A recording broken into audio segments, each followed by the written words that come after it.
Hello dear students, myself Ashish Kachadia and today we discuss topic related to building service. In today's topic, we discuss about unit number 4A, fire protection.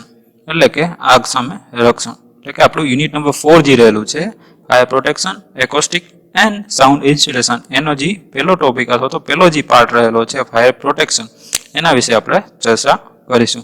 તો start કરીએ. તો first of all તો આપણે એ જોઈએ કે આપણે આ video લેક્ચરની અંદર કયા કયા ટોપિક્સ છે તે કવર કરવાના છીએ. તો આપણે આ વિડીયો લેક્ચરની અંદર ફર્સ્ટ ઓફ ઓલ તો કે ફાયર લોડ એટલે કે અગ્નિભાર છે એ કેને કહેવામાં આવે છે તે જોશું. બરાબર. ત્યારબાદ characteristic of fire resistance material એટલે કે જે ફાયર અગ્નિ અવરોધક મટીરિયલ જે રહેલું છે એનો જે ગુણધર્મો રહેલા છે એના વિશે આપણે ચર્ચા કરશું. બરાબર. ત્યારબાદ ફાયર ડિટેક્શન સિસ્ટમ એટલે કે આગને પતો લગાવવા માટેની જે સિસ્ટમ રહેલી છે બરોબર એના વિશે આપણે ચર્ચા કરશું. અને ત્યારબાદ ફાયર એક્સટિંગ્યુશિંગ સિસ્ટમ એટલે કે આગ બુઝાવવા માટેની જે સિસ્ટમો રહેલી છે તેના ઉપર છે એ આપણે ચર્ચા કરશું. ઓકે, તો સ્ટાર્ટ કરીએ. તો ફર્સ્ટ ઓફ ઓલ આપણે જોઈએ કે ફાયર લોડ. ફાયર લોડ કેને કહેવામાં આવે છે? Fire load is amount of heat in kilocalories which is liberated per square meter of floor area of any compartment by the combustion of the contents of the building and any combustible part of the building itself.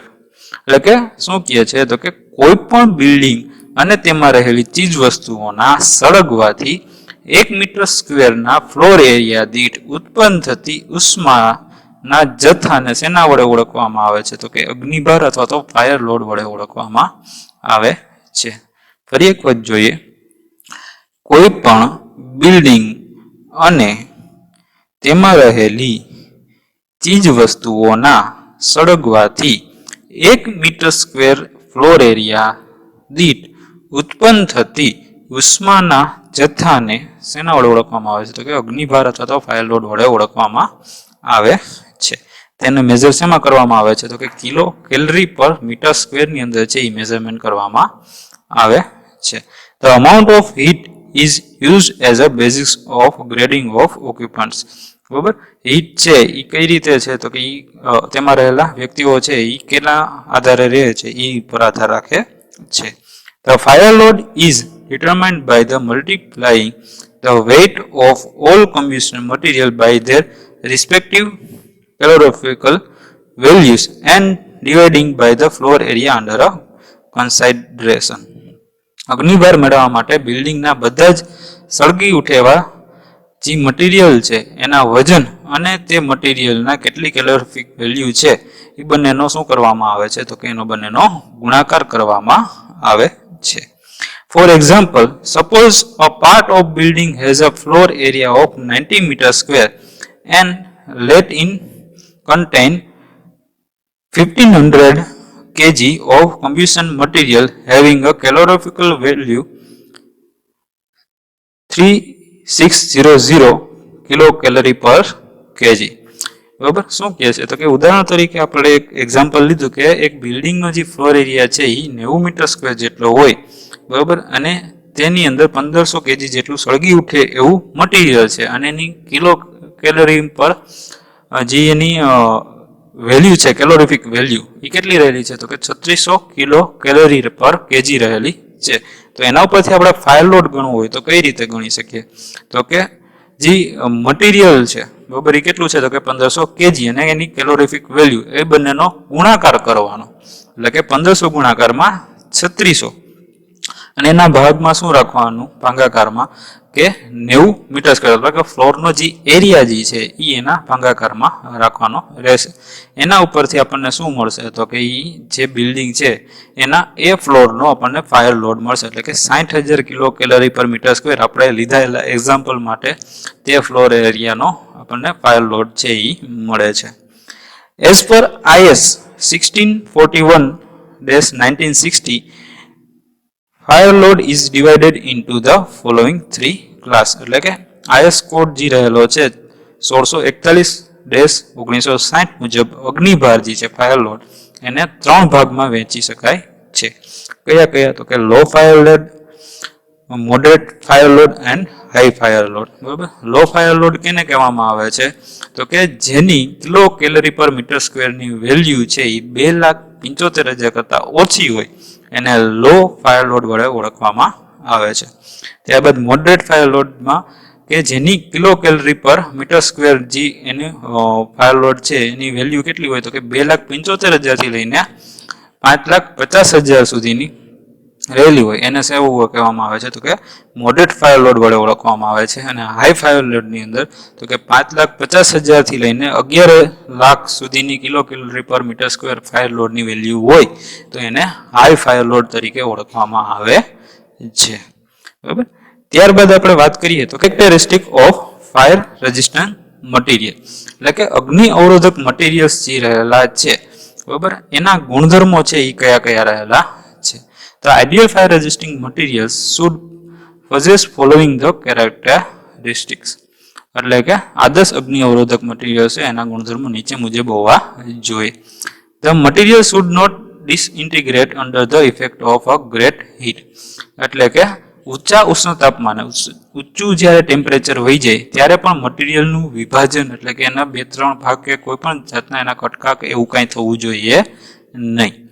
The expansion of material due to heat should not be such that it leads to instability of structure of which it forms part, એટલે કે ઊંચા તાપમાનની અસર હેઠળ material છે એ એના વિસ્તરણના ગુણધર્મો છે એના લીધે છે એ સ્ટ્રક્ચર છે એ અસ્થિર છે એ ન થવું જોઈએ. એ પણ એક ખાસ એનો ગુણધર્મ રહેલો છે કે એ વિસ્તરણ કે સંકોચન થવું જોઈએ નહીં મટીરિયલ. જો એવું કંઈ પણ થશે તો શું થશે? તો કે સ્ટ્રક્ચર છે એ સ્ટેબલ રહેશે નહીં. ત્યારબાદ the construction of the material due to sudden cooling with water after it been heated to a high temperature should not be rapid. બરાબર. આગ લાગે ત્યારે તેમાં પાણીનો છંટકાવ કરવાથી મટીરિયલનું સંકોચન એકદમ ઝડપથી થવું જોઈએ નહીં. બરાબર. આના લીધે શું થાય? તો કે એકદમ ઝડપથી સંકોચન થશે તો પણ એ બ્રેક થઈ જવાનો એનો મટીરિયલ્સનો ગુણધર્મ રહેલો હોય એ ન થાય એનું પણ ખાસ ધ્યાન રાખવું. બરાબર. આ 3 જે રહેલા છે એ એના શું છે? તો કે અગ્નિ અવરોધક મટીરિયલ્સ એના ગુણધર્મો છે. કયા કયા? તો કે ઊંચા તાપમાને મટીરિયલનું વિભાજન થવું જોઈએ નહીં. બરાબર. તાપમાનની અસર હેઠળ મટીરિયલના વિસ્તરણના લીધે સ્ટ્રક્ચર છે એ અસ્થિર ન થવું જોઈએ. અને આગ લાગે ત્યારે એમાં પાણી છટીએ તો એના કરવાથી મટીરિયલનું સંકોચન છે એકદમ સ્પીડથી થવું જોઈએ નહીં. બરાબર. ત્યારબાદ આપણે જોઈએ તો કે આજી આગના અનુસંધાનમાં છે મટીરિયલના જે પાર્ટ્સ છે એને 2 ટાઈપ્સમાં વહેંચવામાં આવ્યા છે. In relation two fire building material can be divided into 2 types. બરાબર. આ જે મટીરિયલ છે એને શું કરવામાં આવે છે? 2 ગ્રુપમાં વહેંચવામાં આવ્યા છે. એક છે નોન કોમ્બસ્ટાઇલ મટીરિયલ એન્ડ કોમ્બસ્ટાઇલ મટીરિયલ, એટલે કે સળગી એવા ઉઠે એવા મટીરિયલ અને સળગી ન ઉઠે એવા મટીરિયલ જે રહેલા છે.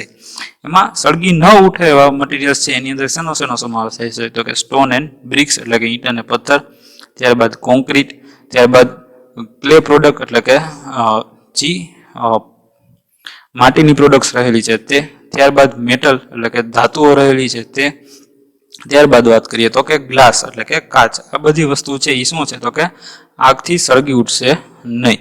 ત્યારબાદ કમ્બસ્ટાઇલ મટીરિયલ જે રહેલું છે, બરાબર, કમ્બસ્ટાઇલ મટીરિયલ એટલે કે સળગી ઉઠે એવું મટીરિયલ જે રહેલું છે એની અંદર શેનું આવશે?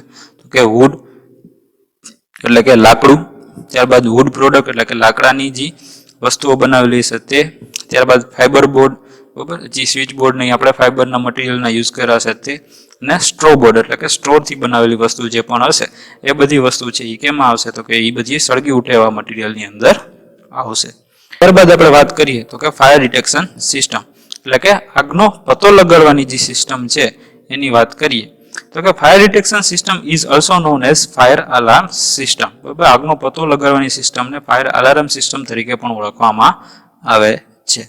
It is an installation provided with the aim of warning the occupants to the building of the outbreak of fire and to call up for assistance at the same time.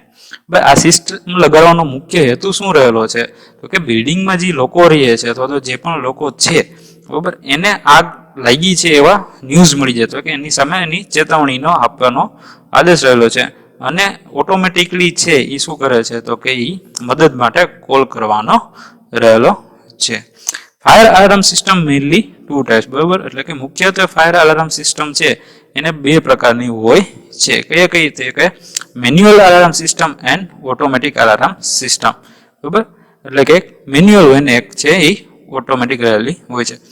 Manual alarm system છે એની અંદર વાત કરીએ તો કે handball જેવા સાધનનો ઉપયોગ કરવામાં આવે છે જેના સાથે હાથ અથડાવવાથી અથવા તો ખાસ પ્રકારનો અવાજ ઉત્પન્ન થાય છે. આ પ્રકારના સાધનો છે એ બધા જ બહાર નીકળવાના દરવાજા પાસે છે એ પેસેજમાં ગોઠવેલા હોય છે બરાબર અથવા તો કોઈ પણ જાતનો ટંકોરી અથવા તો મોટો બેલ છે એવી ટાઈપની કંઈક રસ્તા હોય અથવા તો કોઈ પણ મેટલનું છે મોટી વસ્તુ રાખેલી હોય કે જેને અડવાથી અથવા તો એના ઉપર કોઈ પણ વસ્તુ મારવાથી એક મોટો અવાજ થાય એને મેન્યુઅલ સિસ્ટમ તરીકે ઓળખવામાં આવે છે. 15 મીટર કે તેથી વધુ ઊંચાઈના દરેક બિલ્ડિંગમાં manual operated fire alarm system છે એ બેસાડવી જોઈએ. 15 મીટરથી વધુ ઊંચું બિલ્ડિંગ હોય એમાં મેન્યુઅલ ઓટોમેટિક સિસ્ટમ જે manual operated electric fire system છે એ બેસાડવી જોઈએ બરાબર. ત્યારબાદ આપણે વાત કરીએ તો કે ઓટોમેટિક અલાર્મ સિસ્ટમ આ પ્રકારની સિસ્ટમ છે એનો આગનો પતો લાગે કે તરત જ છે એલાર્મ છે એના રૂમમાં ઓટોમેટિક અવાજ છે એ ઉત્પન્ન કરે છે અથવા તો નજીકનું કોઈ પણ જે ફાયર સ્ટેશન હશે ફાયર કંટ્રોલ સિસ્ટમ બરોબર એના ઉપર ત્યાં શું કરશે તો કે એ મેસેજ મોકલી દેશે અને ત્યાંથી છે એટલે ફટાફટ છે એ આપણે માટે હેલ્પ છે એ આવી જાય બરાબર. ત્યારબાદ આપણે વાત કરીએ કે ફાયર એક્સટિંગ્યુશિંગ સિસ્ટમ એટલે કે આગ બુઝાવવાની જે સિસ્ટમો રહેલી છે તેની વાત કરીએ. Each building should have suitable fire extinguishing system depend upon the importance of the building and the associated fire hazard. બરાબર દરેક બિલ્ડિંગ છે એની અગત્ય અને આગના જોખમને આધારે છે એની આગની બુઝાવવા માટેની સિસ્ટમ છે એ ઇન્સ્ટોલ કરવી જોઈએ ત્યાં રાખવી જોઈએ. તો કોમનલી એડોપ્ટેડ ફાયર એક્સટિંગ્યુશિંગ સિસ્ટમ છે એ આપણે જોઈએ બરાબર તો કઈ છે તો કે મેન્યુઅલ ફાયર એક્સટિંગ્યુશન ઇક્વિપમેન્ટ બરાબર. ત્યારબાદ ફાયર હાઇડ્રન્ટ્સ ત્યારબાદ ઓટોમેટિક સ્પ્રિંકલર સિસ્ટમ ત્યારબાદ કાર્બન ડાયોક્સાઇડ સિસ્ટમ ત્યારબાદ આપણે જોઈએ તો કે ડ્રાય કેમિકલ સિસ્ટમ અને ત્યારબાદ જોઈએ તો કે ફોમ સિસ્ટમ બરાબર. આ જે 6 અલગ અલગ છે એ શું છે તો કે એ ઓટોમેટિક છે એ આગ બુઝાવવા માટેની જે આ જે 6 સિસ્ટમ રહેલી છે એ આગ બુઝાવવા માટેની રીતો રહેલી છે બરાબર. એમાં આપણે વાત કરીએ તો કે મેન્યુઅલ ફાયર એક્સટિંગ્યુશિંગ ઇક્વિપમેન્ટ છે એની અંદર વાત કરીએ તો કે આ પ્રકારના સાધનમાં પોર્ટેબલ ફાયર એક્સટિંગ્યુશરનો સમાવેશ કરવામાં આવે છે બરાબર. આ સાધનો છે એ આગ લાગે તુરંત જ તેને બુઝાવવા માટે ઉપયોગી છે પરંતુ એ એક વખત ફેલાઈ જાય પછી આ સાધનો છે એ પાછા આપણે ઉપયોગમાં કરી શકતા નથી. ત્યારબાદ ફાયર હાઇડ્રન્ટ્સ આની અંદર શું કરવામાં આવે તો કે બિલ્ડિંગની ફરતે જમીનમાં 150 mm વ્યાસની પાઇપ છે એ ગોઠવવામાં આવે છે જેને રિંગ મેઇન તરીકે ઓળખવામાં આવે છે. આ રિંગ મેઇન ઉપર હાઇડ્રન્ટ્સ એટલે કે ફુવારા છે એ ગોઠવવામાં આવે છે. આમ રિંગ મેઇન જે છે જમીનમાં નીચેની ટાંકી જે હોય એમાંથી પાણી છે એ પૂરું પાડવામાં આવે છે. દરેક ફાયર હાઇડ્રન્ટ્સ એટલે કે દરેક ફુવારા છે એની અંદર છે એ 3.5 થી 4 kg/cm² નું દબાણ છે એ મળવું છે એ જરૂરી હોય છે બરાબર.